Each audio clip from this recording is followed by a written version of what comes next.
Dude, Tanya, I can't understand this topic. What does the subprime crisis actually mean and what exactly was it? Okay, I'll explain it to you right from the top.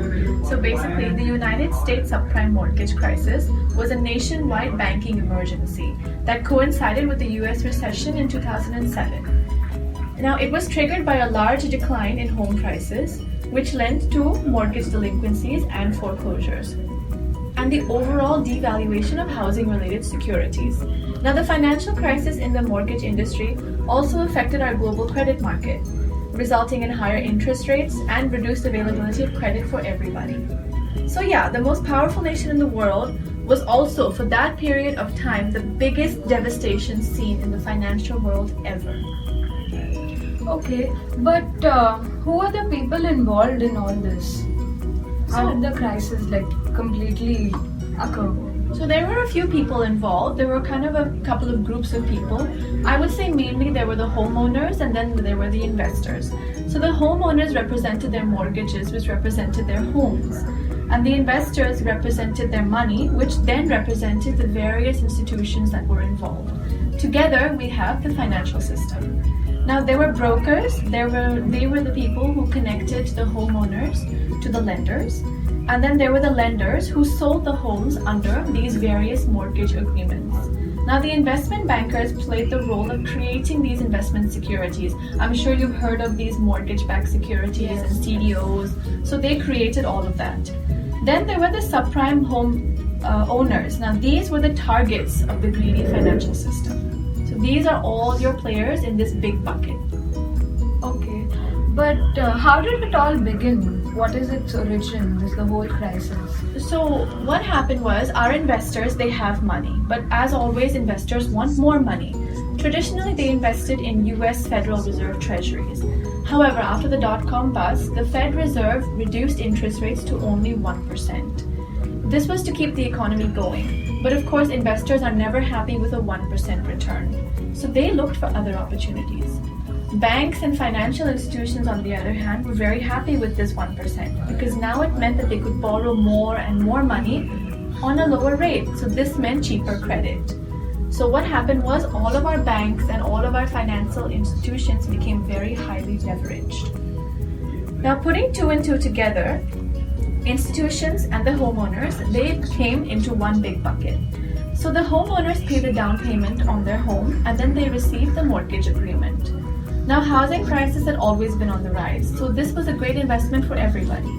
Lenders collected the mortgages and they sold them to the investment bankers. The investment bankers borrowed millions of dollars and made these mortgages into those securities that we just spoke about. So the investors receive a monthly payment on these securities because the homeowners are paying their mortgages. So from this, something known as a CDO or a collateralized debt obligation was created.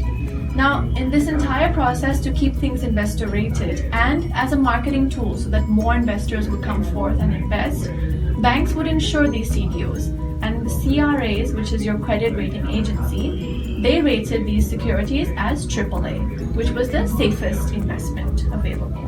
Now, this made the investors very happy, and for a while, everybody was very happy. Okay, but then all this looks organized, but then what was the actual problem? So there were quite a few problems involved in this. First of all, the investors were greedy. They wanted more money, but there was no more money. Everybody who was eligible to have a home and to sign for a mortgage already had one. So where are we supposed to find more from?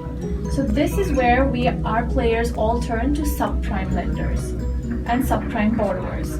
Now the process continued all over again, except this time the possibility of a homeowner defaulting was much greater. Now initially this didn't matter because if, let's say, somebody defaulted, housing prices were still on the rise. So immediately the house would come to me and I'd sell it at a higher price, so it didn't matter. But as more and more of these subprime borrowers defaulted, suddenly I have so many houses and I don't know what to do with them. Supply exceeds demand, therefore my prices fall. Now, what happened was the investors started to realize the situation. They realized that the situation was turning bad. They turned away from CDOs, they stopped investing, and they turned their back on this entire market. Now, the investment bankers who borrowed millions in the first place had no one to invest in these securities, so what were they supposed to do? The ticking time bomb finally exploded at the end, and everyone and the system collapsed. But who suffered? Like, who was penalized in this whole process? So for this, we have a very special appearance today who will be explaining this to you. As for suffering, well, most had problems, many got stuck. But to be honest, every single person got Fannie Mae and Freddie Mac, everyone had relied. Guaranteed more than 5 trillion, now they nationalized. Now everybody trying to hide all their credit cards. Merrill Lynch sold to the Bank of America. Lehman filed for bankruptcy, trying to save him. And everybody dropped AIG's credit ratings. And the FBI told everyone they got their eye on you. And that's trouble, because they're smarter than Tanya.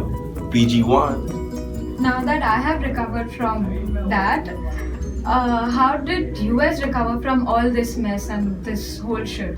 So the US Federal Reserve, they lent $85 billion to AIG to avoid bankruptcy. The Treasury Secretary Henry Paulson created a financial stability plan. This was a rescue plan of $700 billion. This was for bailout. Now, President George W. Bush signed the Emergency Economic Stabilization Act. This was to create a troubled assets relief program to purchase all of the failing bank assets. This later went on to recapitalizing your financial companies. Now, central banks in the USA, England, China, Canada, Sweden, Switzerland, and of course the European Central Bank, they all cut rates in a coordinated effort to aid the world economy. Now, as the crisis spread to the rest of the world and this rapidly became a global financial crisis, all the institutions around the world promised to become more stringent, more careful, and more thorough regarding all their